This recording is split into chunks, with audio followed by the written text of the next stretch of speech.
கார்த்திக் தீபா சீரியலில் இப்போ ஒரு அட்டகாசமான எபிசோடு வந்திருக்கு. வீடியோ பிடிச்சிருந்துச்சுன்னா லைக் பண்ணிட்டு பாருங்கள் ஃப்ரெண்ட்ஸ். தீபா வந்து பாடுறதுக்கு வந்து ரெடி ஆகிடுறாங்க. மியூசிக் டைரக்டர் வந்து நீங்கள் வந்து சாங் வந்து ரிலிக்ஸ்லாம் நல்லா பண்ணிட்டீங்களா அப்படின்னு கேட்டதுக்கு, நல்ல இது வந்து மனப்பாடம் பண்ணி பாடுறத விட கொஞ்சம் வந்து உங்கள் அப்பாவை நினச்சி உள்வாங்கி நீங்கள் பாடுனீங்கன்னு வச்சுக்கோங்களேன், மேற்கொண்டு வந்து எமோஷன் கனெக்ட் ஆகும் இந்த சாங்கில் அப்படின்னு சொன்னோன்னே, ஆமாம் சார், இந்த சாங்கை படிக்கும்போது நான் 2-3 டைம் வந்து அழுதுட்டேன். எங்கள் அப்பாவை நினச்சி தான் நான் பாட போகிறேன், நீங்கள் ஒன்றும் கவலைப்படாதீங்க, டேக் போகலாமா அப்படின்னு கேட்டோன்னே, சரி டேக் போகலாம் அப்படின்னு சொன்னோன்னே, இந்த பக்கம் மியூசிக் சிஸ்டம்லேருந்து எல்லாமே ரெடி பண்ணுறாங்க. இந்த பக்கம் தீபா வந்து சாங் வந்து அட்டகாசமாக பாட ஆரம்பிக்கிறாங்க. நான் கண்ட தெய்வம் முதல் அப்பா அப்படின்னு செம எமோஷனான சாங்காக இருந்துச்சுன்னே சொல்லலாம். அதே சமயத்தில் இந்த பக்கம் வந்து கார்த்தி வந்து ராஜா கிட்ட சொல்லிட்டு போனதுனால கோகிலா பாட்டி வந்து ஃபோனை போடுறாங்க.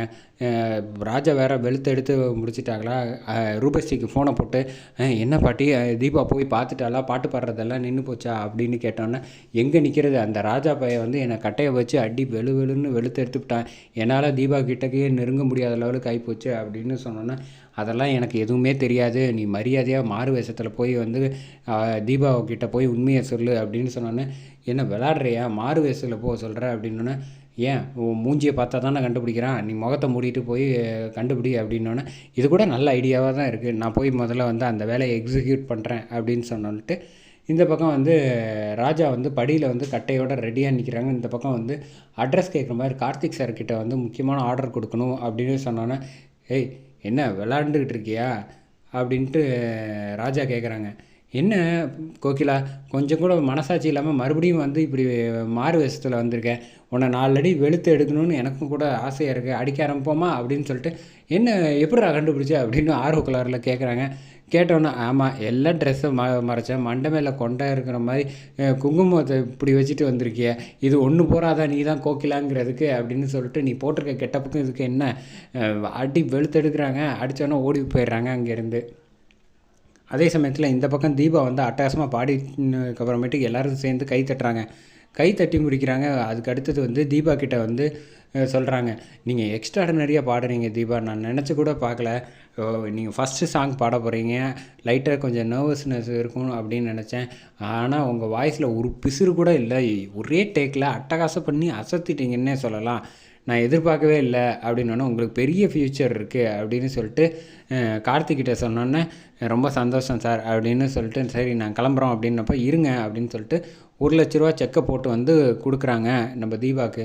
கொடுத்தோன்னே, இருக்கட்டும் சார் அப்படின்னோடனே, இவ்வளோ அமௌண்ட்டெல்லாம் நான் எதிர்பார்க்கல உடனே, ஏன் இது ரொம்ப ரொம்ப கம்மிங்க, உங்களுக்கு வந்து நான் வந்து ஏதோ ஓப்பனிங் அறிமுகப்படுத்துகிறதுனால இந்த சேலரி கம்மியாக கொடுக்குறேன், மற்றபடி உங்களுக்கு ரேஞ்சுக்கு நீங்கள் எங்கேயோ போகக்கூடிய ஆள் அப்படின்னு சொன்னோன்னே, ராஜா வந்து கார்த்திக் முன்னாடியே வந்து கேட்குறாங்க, அப்போ இந்த ஒரு பாட்டுக்கு மட்டும் தான் 1,00,000, பாக்கி எல்லாத்துக்கும் வந்து 5, 10ன்னு 15, 20ன்னு வாங்கிட்டு போயிட்டே இருக்கலாம்ல அப்படின்னோன்னா, நிச்சயமாக அவங்க திறமைக்கு வந்து அவங்க எங்கேயோ இருக்கலாம், அவங்க கேட்குறது தான் பேமெண்ட் கொடுத்து வாங்குறதுக்கு இந்தியா மட்டும் இல்லை, ஆல் ஓவர் வேர்ல்டுலேயும் வந்து இவங்க சாங் வந்து நிச்சயமாக செம ட்ரெண்டிங்கில் போகுது.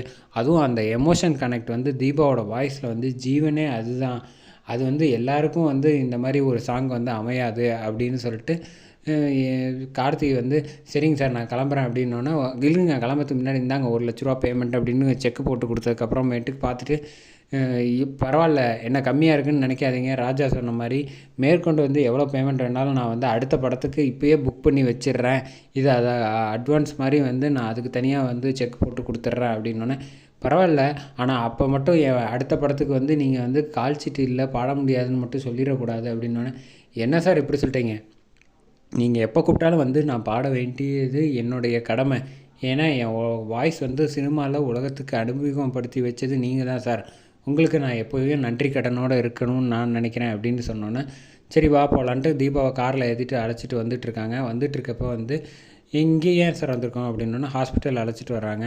வந்தோடனே பார்த்து அழுவ ஆரம்பிக்கிறாங்க. மைதிலியும் அவங்க அம்மாவும் பார்த்து, அப்போ தான் தெரியுது அவங்க அப்பாவுக்கு உடம்பு சரியில்லை அப்படின்னோடனே, டாக்டர் வந்து உள்ளே வந்து சக்ஸஸ்ஃபுல்லாக வந்து முடிச்சாச்சு அப்படின்னு சொன்னோன்னே, கார்த்திக் சார் ஏன் சார் இப்படி என்கிட்ட உண்மையை மறைச்சிங்க அப்படின்னோடனே, மாமா வந்து உங்கள்கிட்ட எந்த உண்மையும் சொல்லக்கூடாது, உங்கள் லட்சியம் நிறைவேறினா தான் அவரோட மனசு வந்து சந்தோஷம் அடையும் அப்படின்னு சொன்னனால என்னால் எதுவும் பேச முடியலன்னொன்னே மொத்த குடும்பமும் போய் பார்க்குறாங்க.